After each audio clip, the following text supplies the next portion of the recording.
Booker T. Washington.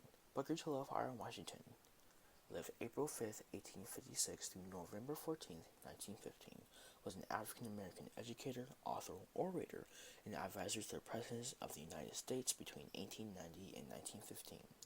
Washington was a dominant leader of the African American community.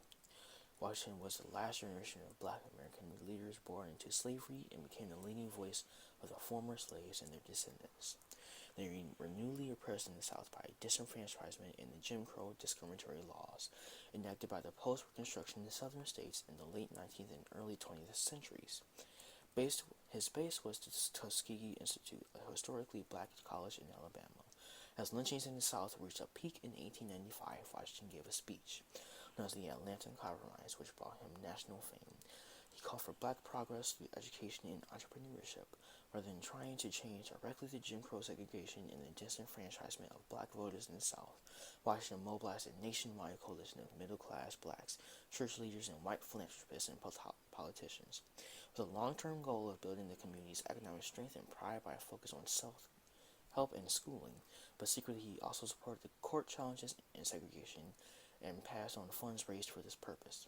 Black militants in the North, led by W.E.B. Du Bois, at first supported the Atlanta Compromise, but after 1909, they decided to set up the NAACP to work for political change.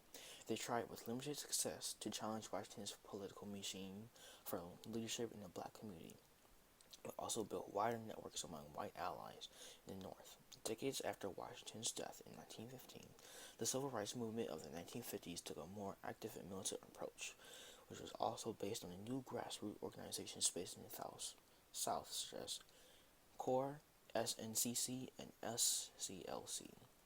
Booker T. Washington mastered the nuances of the political arena in the late 19th century, which enabled him to manipulate the media, raise money, strategize, network, pressure, reward friends, and distribute funds while punishing those who opposed his plans for uplifting blacks.